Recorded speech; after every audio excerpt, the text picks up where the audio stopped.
Friends, Hindi recorded channel में आप सभी का स्वागत है।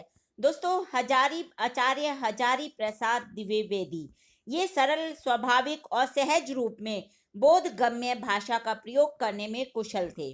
उन्होंने कृत्रिम और प्रयासजन्य भाषा का प्रयोग अपने निबंधों में, अपने लेखन में कभी नहीं किया। उन्होंने बोलचाल की भाषा के माध्यम से गंभीर तथ्यों को भी सरलता से प्रस्तुत किया है। शुद्ध साहित्यिक भाषा के स्थान पर जन सामान्य की तत्सम बहुला भाषा उन्हें अधिक प्रिय रही। द्विवेदी जी की भाषा में आलंकारिकता और सजीवता जैसे गुण मिलते हैं। उन्होंने संस्कृत की समयावली के साथ साथ अंग्रेजी एवं उर्दू के प्रचलित शब्दों का भी प्रयोग किया। वस्तुतः उनकी भाषा की मूल प्रवृत्ति संस्कृत निष्ठता है। तो दोस्तों, आज के अध्याय में हम आचार्य हजारी प्रसाद द्विवेदी जी की भाषागत विशेषताओं पर चर्चा करेंगे। तो चलिए शुरू करते हैं अपना आज का अध्याय और जानते हैं द्विवेदी जी की भाषागत विशेषताएं, यानी कि उन्होंने जो अपने लेखन में जिस तरह की भाषा का प्रयोग किया है उसकी प्रमुख विशेषताओं पर हम अब चर्चा करेंगे। दोस्तों, द्विवेदी जी के निबंधों में विषयों की विविधता के साथ भावों और विचारों की गहनता, अभिव्यक्ति की अलौकिकता है। उनकी भाषा की कुछ विशेषताएं मैं आपको बता रही हूँ। सबसे पहली है संस्कृत की तत्सम शब्दावली का प्राधान्य। संस्कृत के प्रकांड विद्वान होने के कारण भाषा में उनका झुकाव तत्समता की ओर अधिक रहा है, लेकिन फिर भी संस्कृत का इतना प्रयोग करने के बाद भी उनकी भाषा ध्रुव और जटिल नहीं है। उनके निबंधों में भाषा में स्वाभाविकता एवं व्यवहारिकता लाने के लिए उन्होंने उर्दू, अरबी, फारसी एवं अंग्रेजी के प्रचलित शब्दों का भी काफी प्रयोग किया है। फिर भी उनकी जो भाषा है वो संस्कृत प्रधान ही भाषा है। दूसरा है संस्कृत सूक्तियों एवं बांग्ला उदाहरणों का प्रयोग करा उन्होंने। द्विवेदी जी ने संस्कृत सूक्तियों एवं बांग्ला उदाहरणों का प्रयोग करके अपने विषयों को पुष्ट किया है।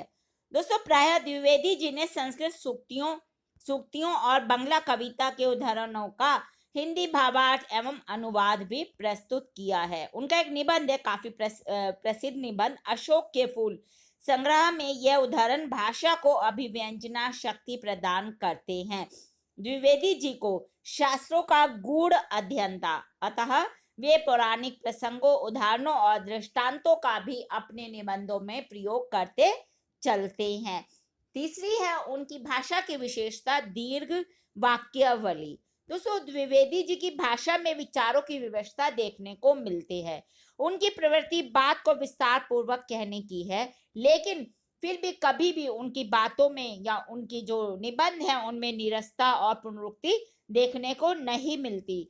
बात को विस्तार पूर्वक कहने के कारण ऐसा जरूर होता है कि जब अपनी बात को विस्तार पूर्वक कहते हैं तो उनकी जो वाक्य रचना है वो अपेक्षाकृत लंबी हो जाती है, लेकिन विचार श्रृंखला में ऐसा तारतम्य बना के वो चलते हैं कि पाठक का मन निबंध की विषय वस्तु से जरा भी इधर उधर नहीं हो पाता है। और भाषा की यही विशेषता उनकी व्यास शैली में देखने को मिलती है। चौथी विशेषता है सहज स्वाभाविक भाषा। दोस्तों, द्विवेदी जी सहज स्वाभाविक भाषा के प्रबल पक्षधर रहे हैं।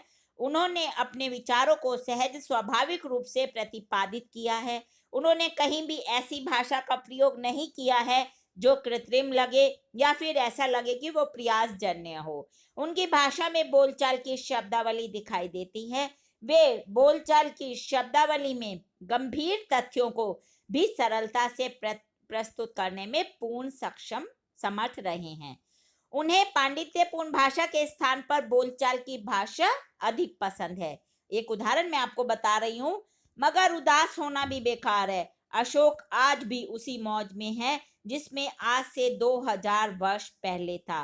कहीं भी तो कुछ नहीं बिगड़ा है, कुछ भी तो नहीं बदला है, बदली है मनुष्य मनोवृत्ति। बहुत ही सरल और सहज तरीके से वो अपनी गहरी से गहरी, गूढ़ से गूढ़ बात अपनी पाठकों के आगे रख लेते थे। दूसरे उनकी पांचवी विशेषता है कहावतों और मुहावरों का प्रयोग। दोस्तों, इन्होंने कहावतों और मुहावरों का प्रयोग प्रसंगानुकूल विषय को सरस और सुबोध बनाने के लिए किया है। इनके मुहावरे और कहावते कभी भी कोश से लिए हुए नहीं होते थे, बल्कि वो बोलचाल की भाषा के ही होते थे। इनकी इनकी भाषा में व्यंजकता है। एक उदाहरण मैं आपको बता रही हूँ। हमें टंटे में पड़ना ही पड़ेगा, केवल रोनी सूरत बनाए रहते हैं। चांडाल दुर्गति के लिए कर्म की दुहाई देता है, ना उघों का लेना, ना माधों का देना। तो दोस्तों, हमने देखा कि किस प्रकार द्विवेदी जी ने अपनी भाषा को सहज, सरल और अपनी हर बात को कहने के लिए स्वाभाविक भाषा और जनसाधारण की आम बोलचाल की भाषा का प्रयोग अपने निबंधों में किया है। आज के अध्याय में हमने जाना आचार्य हजारी प्रसाद द्विवेदी जी की भाषागत विशेषताओं के विषय में।